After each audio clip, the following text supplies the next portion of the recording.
Assalamu alaikum students. Hope so you all are doing well. Today our topic is congenital heart diseases. Now let's start the topic. Congenital heart diseases refers to structural abnormalities of the heart or great vessels that are present at the time of birth. ये हमारे पास जो congenital heart defects होती हैं ये हमारे पास at the time of birth हमारे पास present होती हैं. These defects arise during fetal development, typically within the first 8 weeks of pregnancy. When body is in mother's uterus, organogenesis starts at 8 week of pregnancy. हमारे पास जो baby जब mother के पेट में होता है तो organogenesis स्टार्ट होती है बेबी की at 8 weeks of pregnancy. हमारे पास जब प्रेगनेंसी का 8th वीक होता है तब हमारे पास organogenesis स्टार्ट होती है. During formation of organs, there may be formation of structural defects in heart. उस वक्त हमारे पास जो है वो हार्ट और डिफरेंट ऑर्गन्स बन रहे होते हैं और वो एक से दूसरे से डिफरेंशिएट हो रहे होते हैं. तो उस टाइम पे हमारे पास ये वाली कॉन्जेनिटल हार्ट डिफेक्ट्स पैदा होती हैं. किसी भी हमारे हार्ट की किसी भी पार्ट की एबनॉर्मलिटी होती है. Congenital heart defects are can range from simple problems such as holes between heart chambers to very complex malformations involving multiple issues. इसमें हमारे पास सिंपल भी हो सकता है कि हार्ट में कोई होल हो किसी चैम्बर में, किसी फॉर एग्जांपल किसी एट्रियम में या एट्रियम की वॉल में या वेंट्रिकल की वॉल में, और ये कॉम्प्लेक्स भी हो सकता है जिस तरह tetralogy of fellow. Congenital heart defects are most common type of birth defect affecting approximately 8 in 1000 live birth. अगर 1000 बच्चे पैदा होते हैं तो उनमें से 8 को तो ये डिजीजेस होती हैं. Next we have classification of congenital heart diseases. इसमें हमारे पास दो टाइप्स हैं कॉन्जेनिटल हार्ट डिफेक्ट्स की.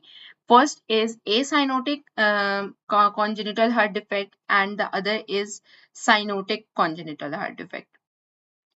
एसाइनोटिक में हमारे पास जो है ना उसमें हमारे पास ब्लूइशनेस नहीं होती, मतलब इसमें हमारे पास बॉडी जो है ना वो ब्लू नहीं होती जिस तरह, और साइनोटिक जो होते हैं ना उसमें हमारी बॉडी जो ब्लड होता है ना वो ऑक्सीजनेटेड और डीऑक्सीजनेटेड ब्लड वो मिक्स हो जाता है आपस में, तो उसकी वजह से ना body appears to be bluish.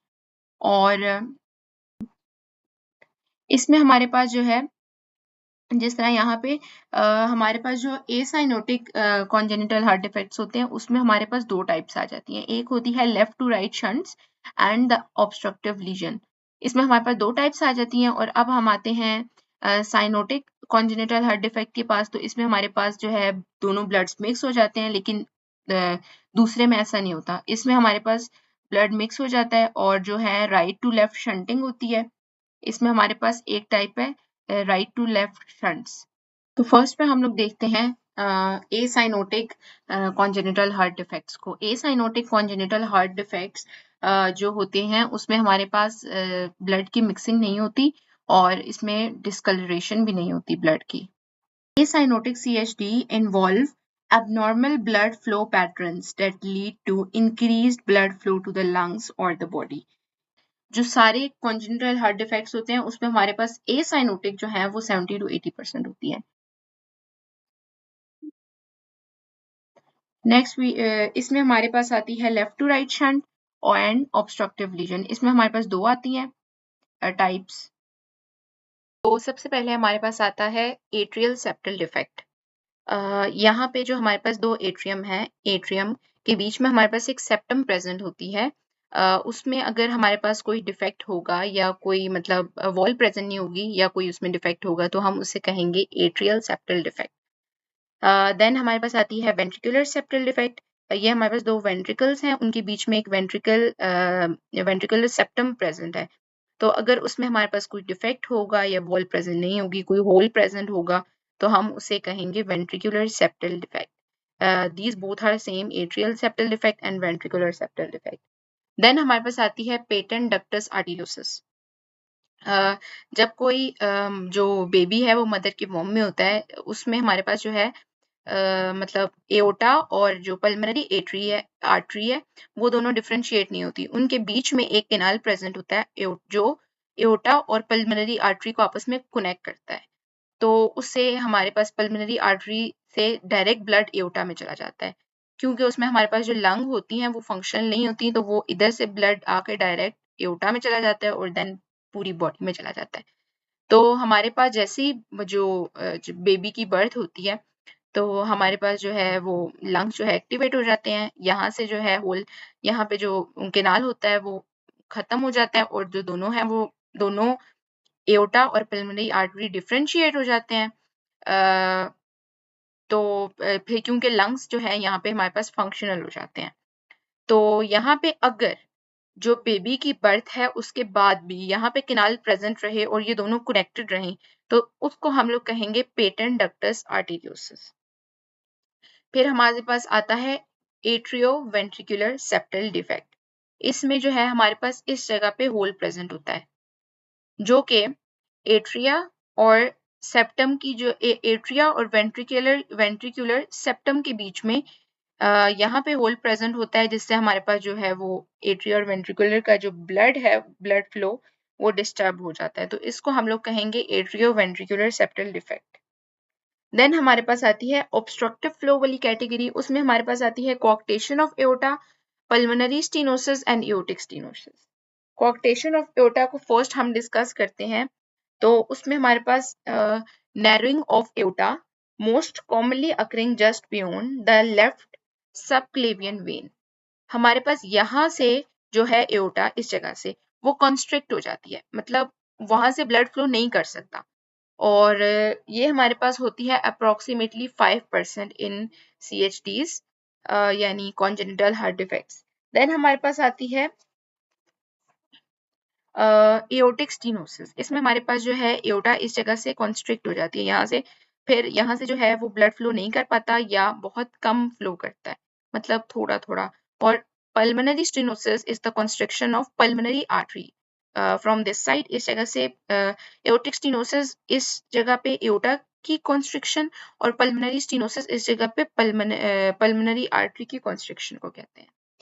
अब हम डिस्कस करते हैं जो है हमारे पास एसाइनोटिक डिफेक्ट्स की कौन कौन सी टाइप्स की कितनी परसेंटेज होती है टोटल कॉन्जेनिटल हार्ट डिफेक्ट्स में।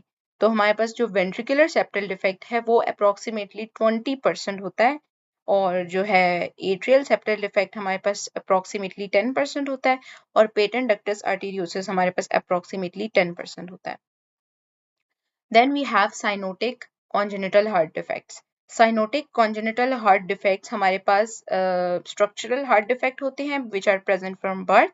इसमें हमारे पास ऑक्सीजन सेचुरेशन रिड्यूस हो जाती है due to intermixing of blood. हमारे पास जो ब्लड है वो जो ऑक्सीजनेटेड और डीऑक्सीजनेटेड ब्लड है वो आपस में मिक्स हो जाता है, और इसमें हमारे पास बॉडी के पार्ट्स जैसे लिप्स और टंग, फिंगर टिप्स वगैरह की ब्लूइशनेस हो जाती है, और clubbing of fingers and toes हो जाती है। और जो है साइनोटिक हार्ट डिफेक्ट्स ये हमारे पास 25 to 30% प्रेजेंट होते हैं। Types of cyanotic congenital heart defects, इसमें हमारे पास एक टाइप है decreased pulmonary flow and the other is increased pulmonary flow. Decrease pulmonary flow, reduce blood flow to the lung due to right sided obstruction। इसमें हमारे पास right sided obstruction होती है, और जो है ब्लड जो है वो कम जो है वो लंग्स तक पास कर पाता है।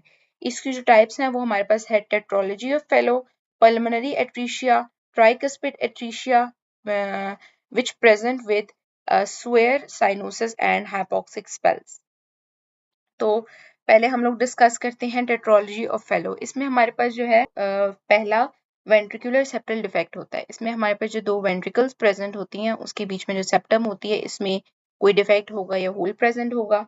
Then we have pulmonary stenosis, जो है हमारे पास पल्मोनरी आर्टरी उसकी कंस्ट्रिक्शन हो जाती है यहाँ से, तो जो हमारे पास ब्लड एट्रियम से आ रहा है वो वेंट्रिकल से होते हुए पल्मोनरी आर्टरी से पास नहीं कर पाएगा, मतलब थोड़ा थोड़ा कर सकता है लेकिन ज्यादा नहीं कर सकता। तो जो है वेंट्रिकल में ज्यादा से जो ब्लड है वो स्टोर होना स्टार्ट हो जाता है, और उसकी वजह से वेंट्रिकुलर हाइपरट्रॉफी हो जाती है, और जो है वो एओटा भी अपनी जगह, एओटा ओवरराइडिंग एओटा मीन्स अपनी जगह से हिल जाएगी, अपनी जगह से रिप्लेस हो जाएगी हमारे पास। उसके बाद आता है tricuspid atresia, complete absence of tricuspid valve. ये जो ट्राइकस्पिड एट्रीशिया है, इसमें हमारे पास ये वाला जो इसमें हमारे पास इस वॉल्व को हम कहते हैं ट्राइकस्पिड वेल्व। तो अगर ये हमारे पास प्रेजेंट ना हो तो यहाँ से ब्लड या इस साइड पे एट्रियम से ब्लड राइट वेंट्रिकल में फ्लो नहीं कर पाएगा, तो हमारे पास तो यहाँ पे भी हमारे पास डिफेक्ट प्रेजेंट होगा। तो इसमें हमारे पास ट्राइकस्पिड एट्रीशिया में ये वाला वाल्व प्रेजेंट ही नहीं होता, यहाँ पे एक वॉल होती है। No direct communication between right atrium and ventricle require ventricle. इसमें हमारे पास then we have pulmonary atresia, complete obstruction of pulmonary valve. It is approximately 1%. No forward flow from right ventricle to pulmonary artery. इसमें जो है वो pulmonary stenosis होती है, उसमें यहाँ पे constriction हो जाती है पल्मोनरी आर्टरी में, और फिर यहाँ से वेंट्रिकल से ब्लड फ्लो नहीं कर पाता towards the pulmonary artery. Survival depends on patent ductus arteriosus and collateral vessels, profound cyanosis. Then we have transposition of great arteries. Aorta arises from right ventricle and pulmonary artery from left ventricle. इसमें हमारे पास जो है pulmonary artery जो है वो aorta की side चली शिफ्ट हो जाती है, और जो एओटा है वो पल्मोनरी आर्टरी की साइड शिफ्ट हो जाती है। दोनों आपस में अपनी जो साइड्स हैं वो एक्सचेंज कर लेते हैं, तो हमारे पास हो जाती है transposition of great arteries. Then we have truncus arteriosus. Single common arterial trunk overrides both ventricle. Large ventricular septal defect present, increased pulmonary flow leads to early heart failure. इसमें हमारे पास जो है वो आर्टरी एओटा जो है वो हमारे पास बड़ी हो जाती है, इस जगह पे प्रेजेंट होती है, इस जगह पे, और उससे मतलब वेंट्रिकल से और एट्रियम से सारी जगह से उसमें इंटर मिक्सिंग होके ब्लड उसमें जा रहा होता है, और वो बॉडी में लेके जा रही होती है, पूरी बॉडी में जो है मिक्स ब्लड होता है, उसकी वजह से ज्यादातर हमारे पास डिस्कलरेशन भी हो जाती है। Then we have total anomalous pulmonary venous return. All pulmonary veins drain abnormally into heart, right heart. इसमें हमारे पास जो होती है जो है पल्मोनरी वेन्स जो होती हैं, यहाँ पे हमारे पास लंग्स फॉर एग्जांपल प्रेजेंट है, तो वो यहाँ से पल्मोनरी जो है ब्लड जो आ रहा होता है वो हार्ट में इस जगह से आ रहा होता है, इन पाइप से आ रहा होता है, ये जो पल्मोनरी वेन्स है। लेकिन हमारे पास total anomalous pulmonary venous return में ये होता है कि ये जो पाइप्स होते हैं वो इस जगह के बजाय राइट साइड पे प्रेजेंट होते हैं। इस जो हार्ट लंग से ब्लड है वो इस जगह पे डायरेक्ट आ रहा होता है, और फिर वो इधर से दोबारा जो है ना पल्मोनरी आर्टरी और सारी जगह से फिर दोबारा लंग्स में जा रहा होता है, जिसकी वजह से हमारे पास जो है ब्लड डबल ऑक्सीजनेटेड हो रहा होता है, और हमारा जो हार्ट है वो डबल वर्किंग की वजह से जो है जल्दी कमजोर हो जाता है। देन फिर हमारे पास आती हैं इनकी परसेंटेजेस। जो टेट्रोलॉजी ऑफ फेलो है वो अप्रोक्सीमेटली 55% होती है, transposition of great arteries approximately 25%, and tricuspid atresia जो है हमारे पास वो 15%, और total anomalous pulmonary venous return 5% approximately. Then हमारे पास आता है डायग्नोसिस एंड ट्रीटमेंट। इसमें हमारे पास इको भी प्रेफर की जाती है, इसमें हमारे पास ईसीजीज आ जाती हैं, chest X rays, cardiac MRI and pulse oximetry screening. इसमें ये हमारे पास डायग्नोसिस वगैरह के लिए यूज होती हैं टेक्निक्स। और सर्जिकल प्रोसीजर्स जैसे हम लोग इन्हें एक हद तक ठीक कर सकते हैं, वो ओपन हार्ट सर्जरीज वगैरह हो जाती हैं, और इसमें हमारे पास मेडिसिन वगैरह भी प्रेस्क्राइब की जाती हैं, जिस तरह एस इनहिबिटर्स और डाइगोक्सिन और एंड प्रोस्टाग्लैंडिन्स वगैरह। यही हमारे पास आती है समरी एंड कंक्लूजन, जिसमें हमारे पास की पॉइंट्स वगैरह हैं। Thank you so much. If you like the video kindly like share and subscribe. Allah Hafiz.